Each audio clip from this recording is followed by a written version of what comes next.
한 여류 화가가 있었습니다. 열심히 그림을 그려서 어느 날 전시회를 열었습니다. 많은 사람들이 전시회장을 찾아왔는데 한 평론가가 작품을 구경한 후에 이렇게 평가를 했습니다. 당신의 작품은 재능도 있어 보이고 마음에도 와 닿으나 아직 깊이가 부족합니다. 그때 화가는 재능도 보이고 마음에 와 닿는다라고 하는 말은 다 잊어버리고 깊이가 부족하다라는 말에만 마음을 쏟았습니다. 깊이라고 하는 두 글자에만 집착을 하고서 오직 깊이 있는 작품을 만들어야 한다 하는 집념에 사로잡혀 살았습니다. 그러나 깊이 있는 작품을 만들지 못했다고 하는 그런 마음이 들자 그때부터 그녀는 자신의 몸을 술과 약물로 혹사시키기 시작했습니다. 그러다 보니까 그녀의 아름다웠던 모습은 고뇌와 집착으로 인해 엉망이 되어갔습니다. 결국 살아갈 의욕을 잃어버린 그녀는 깊이가 없는 자신의 그림을 전부 다 찢어버렸습니다. 그리고는 높은 곳에 올라가 자신의 몸을 던져 삶을 마감해버렸습니다. 얼마나 비참한 인생입니까? 이 사건은 파트리크 쥐스킨티의 단편소설 깊이의 강요라고 하는 작품에 나오는 이야기인데 사람의 말 한마디가 얼마나 위력이 있는지를 보여주는 작품입니다. 말이라고 하는 것은 한 번 말하면 그것으로 끝나는 것이 아닙니다. 사람의 마음속에 들어가면 그것이 씨가 되고 그 씨가 자라면 어느 순간에 말의 열매를 맺습니다.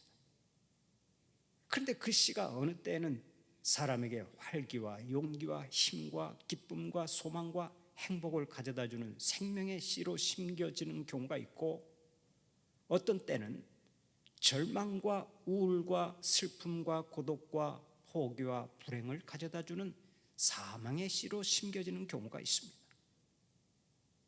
말이 씨가 된다라는 우리의 속담처럼 한 번 뱉은 말은 시공 속으로 사라지는 것이 아닙니다.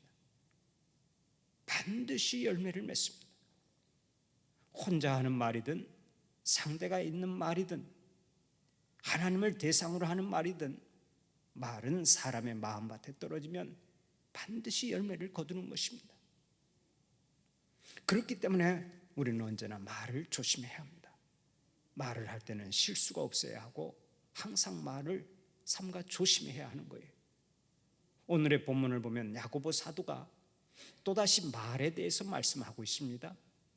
아마 여러 책들 중에서 야고보만큼 말에 대해 거듭 강조하고 있는 책도 없을 것입니다. 말에 대해서는 잠언에도 언급되어 있고 예수님께서도 교훈하신 바 있습니다마는 그다지 길지 않은 야고보서에서 이렇게 거듭 강조하고 있는 이유는 말이 그만큼 중요하기 때문에 그렇습니다. 30여 년을 목회 일선에서 살아온 야고보는 사람들의 신앙생활이 잘못되었다면 어디서부터 잘못되었는가? 교회에 문제가 있다면 어디에 있는 것인가? 문제 해결의 길은 어디에 있는가? 자신의 문제든 교회의 문제든 혹은 교인들 간의 문제든 문제가 있다면 어떤 문제가 있고 문제는 어디서 생겼고 그 해결의 길은 어디에서 찾아야 하는가 하는 것을 오랫동안 생각해 보았을 것입니다. 그리고서 내린 결론이 이것입니다. 대부분의 문제는 우리의 입에서 나오는 말에서 비롯된다. 그래서 야고보서 1장 9절을 통해 이렇게 교훈한 바 있습니다. 너희는 말하기를 더디하라. 그런데 이것으로 양이 차지 않아서 오늘의 본문을 통해 다시 한번 말에 대해서 본격적으로 다루고 있습니다. 우리는 거듭난 사람들입니다. 우리는 중생한 사람들입니다. 이 거듭남의 역사는 우리 마음속에서 이루어진 것으로 끝이 아닙니다. 우리 삶의 모든 영역에서 거듭남이 이루어져야 하는 거예요. 우리 삶의 모든 영역에서 중생이 일어나야 된다는 말씀입니다. 그 중에서 가장 중요한 것 중에 하나가 바로 우리의 언어 생활입니다. 이제 우리는 이 언어 생활에서 거듭남의 역사를 증거해야 합니다. 그래야만 진정한 의미에서의 성숙한 그리스도인이 될 수 있는 거예요. 그러면 야고보 사도는 말에 대해서 어떤 교훈을 주고 있습니까? 먼저 말을 많이 하는 사람이 책임도 더 무거움을 지적합니다. 본문 1절 말씀을 다시 한번 함께 읽어보면서 그것을 확인해 볼까요? 1절 말씀 같이 봉독합니다. 내 형제들아, 너희는 선생된 우리가 더 큰 심판을 받을 줄 알고 선생이 많이 되지 말라. 아멘. 여러분, 선생이 누굽니까? 말로써 남을 가르치는 사람입니다. 말로써 남을 가르치는 사람은 책임이 더 크니까 조심하라는 뜻입니다. 그렇습니다. 말은 자유입니다. 내 마음대로 할 수 있습니다. 그러나 말에는 책임이 따릅니다. 내가 한 말에 대해서 내가 책임을 져야 합니다. 흔히 말을 많이 하는 사람일수록 책임도 더 큽니다. 그런 의미에서 말은 많이 하지 않는 것이 좋다는 뜻입니다. 여러분 오늘 무슨 말을 하고 계십니까? 지금 하는 말에 책임을 질 수 없을 것 같으면 차라리 말을 하지 않는 것이 좋습니다. 오늘의 본문 2절을 보면 우리가 다 실수가 많으니 말에 실수가 없는 자라면 곧 온전한 사람이라 이렇게 말씀하죠. 사람이 얼마나 온전하냐 하는 것은 말이 얼마나 온전하냐 하는 것에 달려 있다는 말씀입니다. 그만큼 입에서 나오는 말이 중요하다는 것이죠. 구약성경 이사야 6장을 보면 이사야가 성전에서 하나님을 보는 환상이 나옵니다. 이사야가 성전에서 거룩하신 하나님을 뵙게 되자 이사야는 먼저 자기가 죄인인 것을 고백합니다. 하나님, 저는 입술이 부정한 사람이고 입술이 부정한 백성 중에 거하면서 하나님을 뵙게 되었나이다. 그때 천사가 내려와 단에서 숯불을 취하여 이사야의 입에 대며 말합니다. 이것이 내 입에 닿았으니 내 악이 죄하여졌고 내 죄가 사하여졌느니라. 천사는 깨끗하게 됨의 표시로 숯을 입에다 대었고 그것으로 죄가 사하여졌다고 선언했습니다. 여기서 우리는 아주 귀한 영적 교훈을 얻습니다. 죄의 대표도 입술이요 깨끗하게 됨의 대표도 입술이라는 것입니다. 한번 생각을 해보세요. 우리가 가장 많이 짓는 죄가 무엇으로 짓는 죄입니까? 바로 입술로 짓는 죄입니다. 사람이 살아가면서 가장 많이 하는 것이 말인데 남자는 하루 평균 약 2만 5천 마디의 말을 하고 여자는 평균 3만 마디의 말을 한다고 합니다. 이렇게 말을 많이 하다 보니까 아무래도 말로 실수하게 되고 말로 죄를 짓게 되는 것입니다. 말은 쉽게 나오지만 그 말의 위력은 무엇보다 크고 무섭습니다. 그래서 본문 3절 4절을 보면 말은 달리는 말의 제갈과 같고 배의 키와 같다고 말합니다. 여러분, 말의 제갈을 아십니까? 제갈은 말의 입에다가 물리는 작은 물건이지만 그것만 잡으면 말이 꼼짝 못합니다. 말을 원하는 대로 움직일 수 있습니다. 배 키도 마찬가지입니다. 키는 작은 것이지만 그 키를 통해서 큰 배를 움직입니다. 바로 이것처럼 한 사람의 인격이나 한 사람의 생애가 말에 따라 좌우된다는 것입니다. 그렇습니다. 인생은 말로 짜깁기 해 나간다고 해도 그것은 전혀 무리가 없습니다. 말로 짜깁기 해 나가고 인생을 말로 완성해 가는 거예요. 그런 의미에서 이제 우리의 언어를 한번 점검해 볼 필요가 있겠죠. 우리의 언어가 어떻습니까? 우리 민족은 부정적인 말을 너무 많이 합니다. 우리 민족의 심성이 긍정적이지 못하고 부정적이기 때문에 그 영향을 받고 있는 것입니다. 그 증거를 하나 들어보겠습니다. 우리 민족은 옛날의 시조에서부터 오늘날의 시와 노래까지 태양을 노래한 적이 별로 없습니다. 태양보다는 항상 달을 노래했습니다. 유명한 이태리 가곡 오 맑은 햇빛 너 참 아름답다라는 노래가 있는데, 그 정도는 아니더라도 켄터키 집에 햇빛 비치냐 하는 정도의 노랫말이라도 있어야 하지 않겠습니까? 그런데 그렇게 해를 노래한 적이 우리 민족은 별로 없습니다. 한결같이 달만 노래했습니다. 아이들 동요 중에 낮에 나온 반달은 하얀 반달은 하는 노래가 있습니다. 그 노래 들어보셨죠? 이 노래를 가만히 한번 들여다보세요. 분명히 대낮의 하늘입니다. 거기 붉게 타는 태양이 있는데 저자는 애써서 태양을 외면하고 잘 보이지도 않는 달을 찾고 있습니다. 그만큼 달을 사랑했습니다. 달은 물론 낭만적이고 은은한 맛이 있습니다. 그러나 태양만큼 밝고 환하지 못합니다. 긍정적이고 적극적이지 못합니다. 그러므로 달을 사랑한다는 것은 달처럼 어둡고 소극적이고 부정적인 측면이 더 강하다는 얘기입니다. 이런 민족성을 가지고 있다 보니까 우리가 하는 말도 부정적인 말이 너무 많습니다.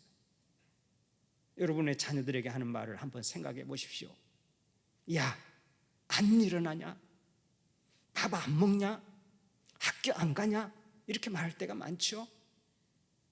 야, 일어나야지. 밥 먹고 학교 가야지. 그러면 좋을 텐데, 야, 안 일어나냐? 밥 안 처먹냐? 학교 안 가냐? 우리 민족의 말이요, 그렇게 부정적인 요소가 너무 많습니다. 한번 여러분 잘 생각을 해보세요. 아무 생각 없이 하는 말이지만 전부가 부정적입니다. 또 죽겠다라고 하는 말을 얼마나 자주 사용합니까?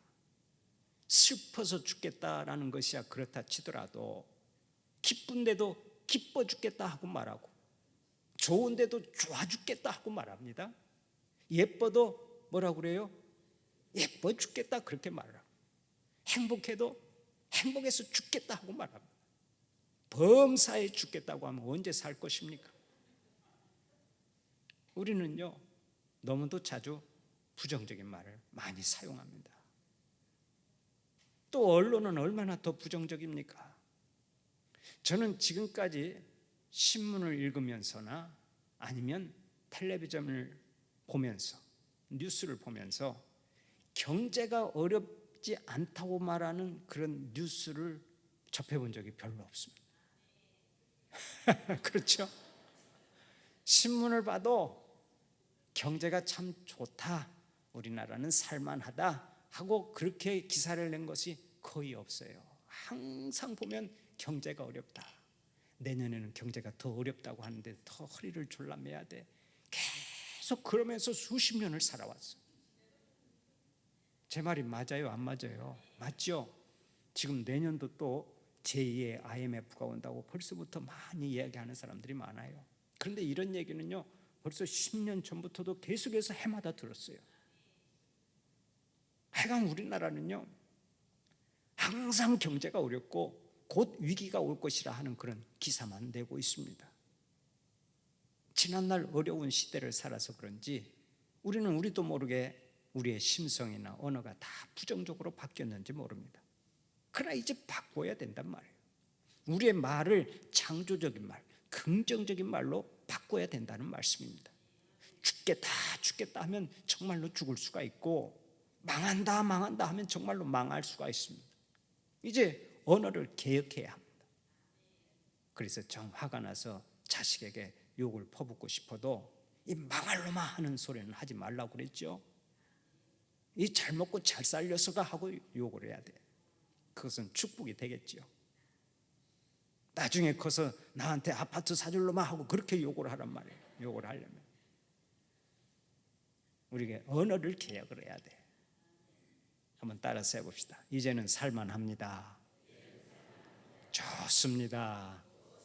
다 잘 될 것입니다. 믿습니다. 우리 북북교회가 최고입니다. 아멘입니까? 여러분, 언제나 그런 긍정적인 마인드를 가지고 긍정적인 말을 하십시오. 제가 새신자가 등록해서 이제 새신자실에서 새신자를 맞이할 때 늘 하는 말이 있습니다. 우리 새가족 팀에서는 잘 알 거예요. 우리 순천 북북교회가 순천에서 가장 소문이 좋은 교회인 줄 알고 오셨죠?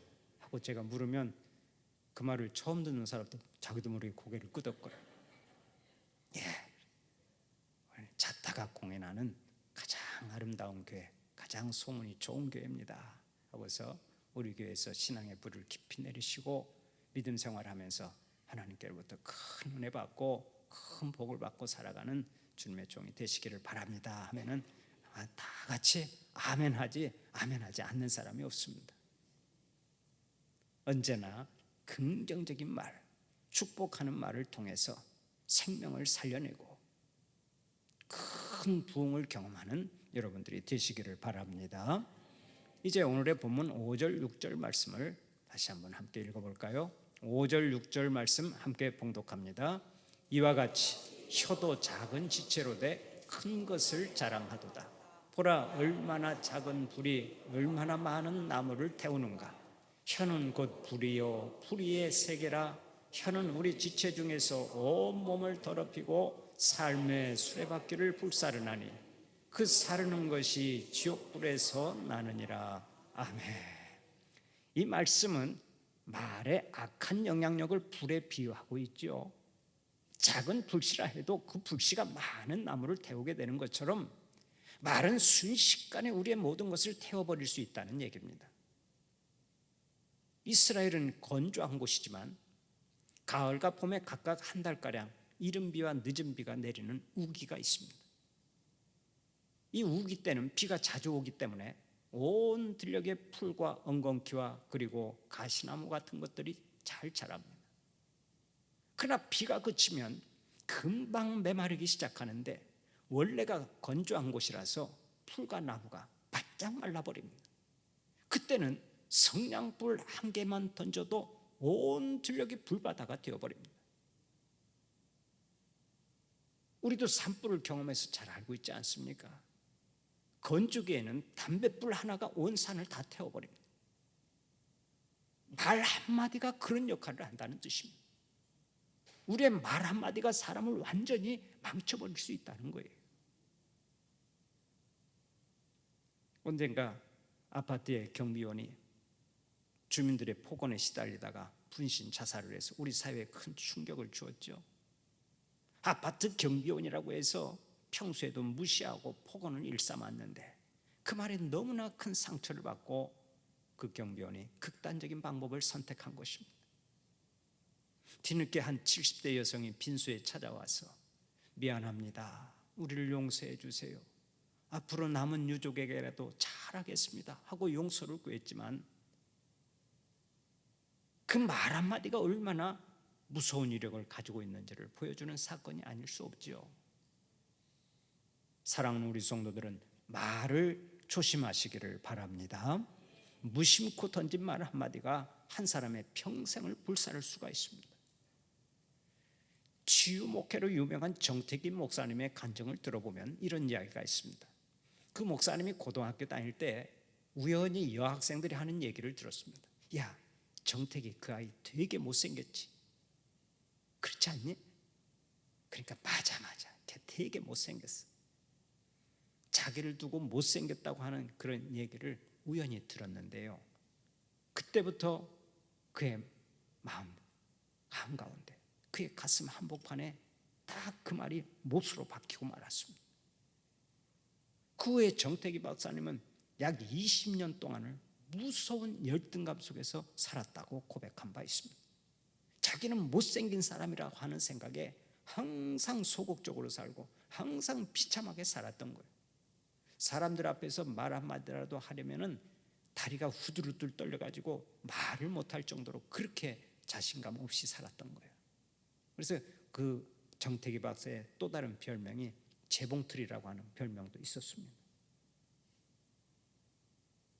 이제 세월이 흘러서 치유 상담의 권위자가 된 정태기 목사님은 그 20년의 세월이 너무도 후회스럽다고 고백하고 있습니다. 말 한마디 때문에 자기가 그렇게 비참하게 살았던 것을 이 사람은 후회를 했던 거예요. 그러면서 이제 치유 상담학을 공부하고 그 과거의 상처를 다 치유받고서 이제는 모든 사람들에게 그 마음의 상처를 치유해 줄 수 있는 치유 상담학의 권위자가 되었던 것이죠.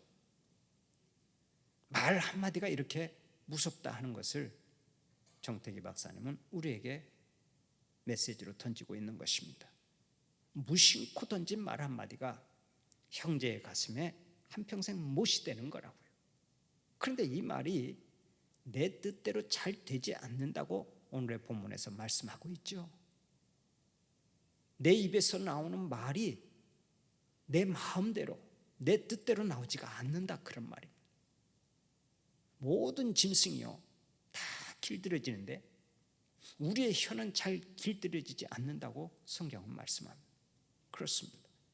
개 길들이는 것은 말할 것도 없고 호랑이나 사자나 코끼리나 곰까지도 다 길들일 수 있습니다.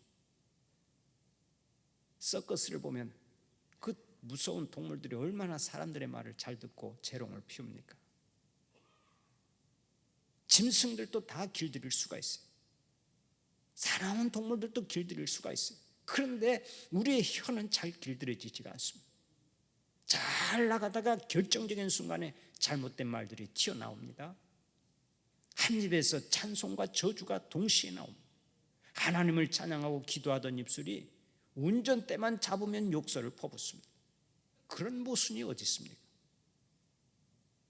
온천에서는 찬물이 안 나옵니다. 찬물 나오는 샘에서는 뜨거운 물이 나오지 않습니다. 생수 나오는 곳에서 물통을 갖다 놓고 10년을 기다려 보십시오. 더운 물이 올라오지 않습니다. 나무도 무화과 나무는 평생 무화과 열매만 맺습니다. 포도나무는 포도 열매만 맺습니다. 절대로 다른 열매가 맺히지 않습니다. 그런데 우리의 혀만은 제멋대로입니다. 이 말했다가 저 말합니다. 금방 찬송하다가 금방 나가서 저주합니다. 우리의 입이 그렇단 말이에요.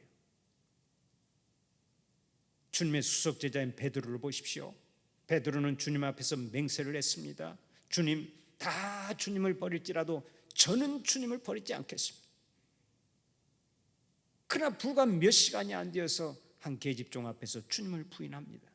맹세하고까지 저주까지 하면서 주님을 부인합니다. 한 입으로 두 말을 한 것입니다. 여러분, 베드로만 그러겠습니까?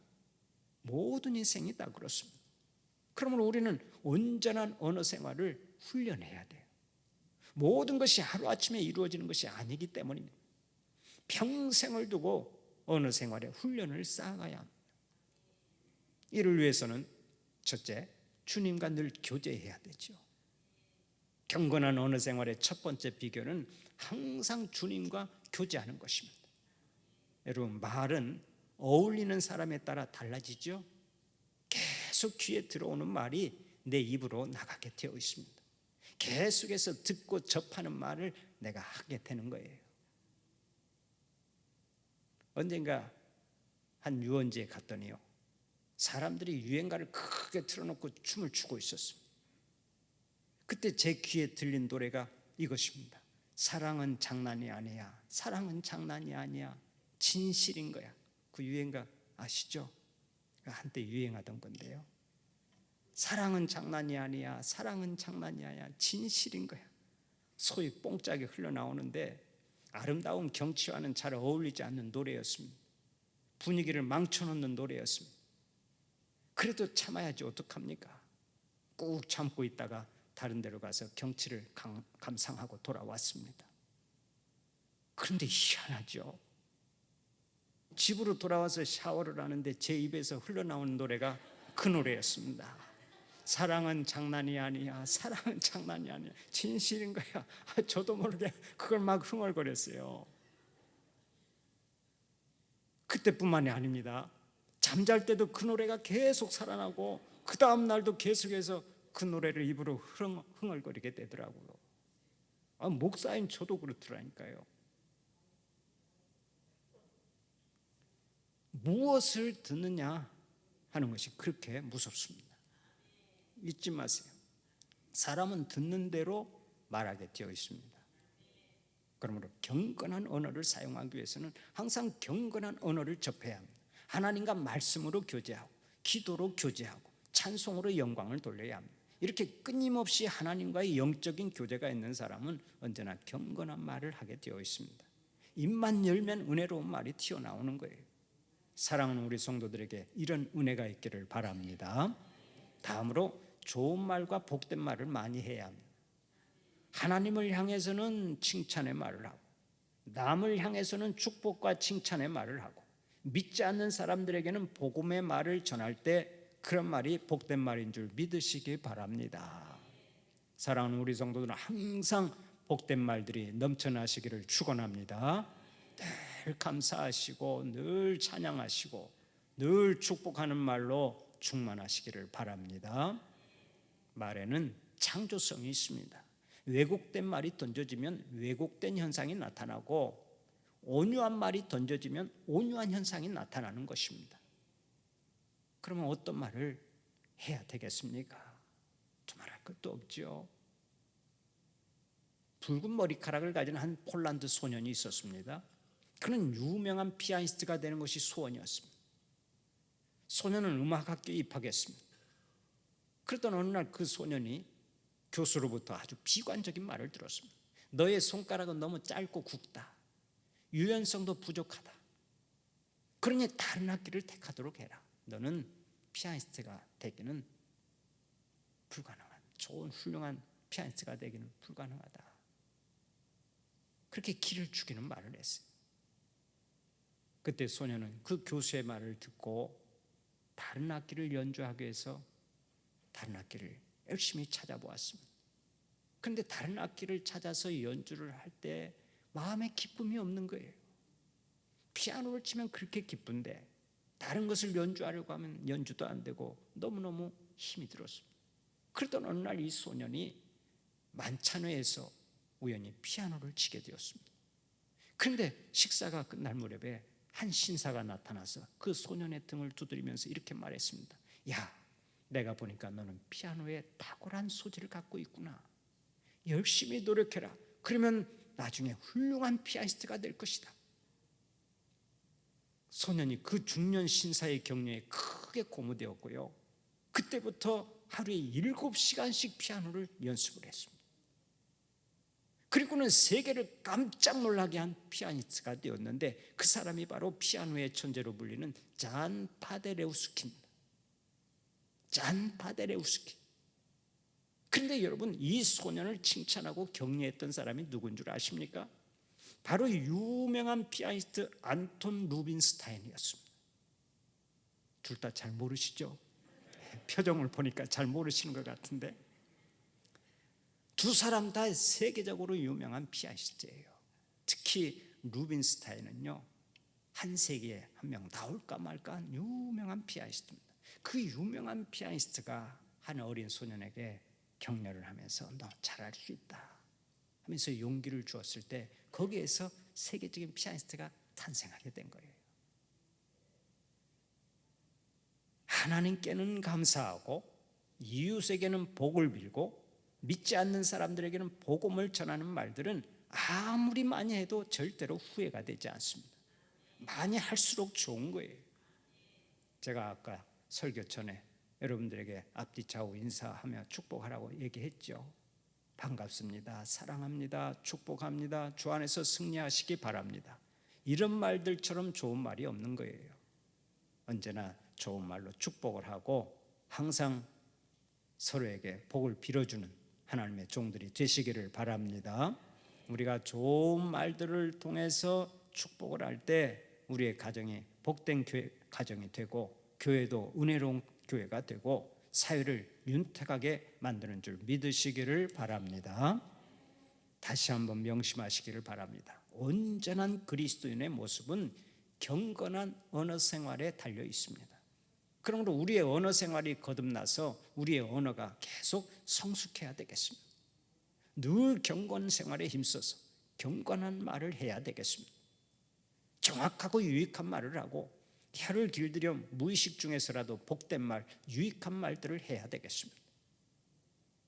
하나님 주신 고귀한 입술로 온전한 언어 생활을 하고 말에 실수하지 않고 언제나 가정과 교회와 사회에 유익을 끼치고 모든 이들의 축복의 통로가 되시기를 간절히 축원합니다.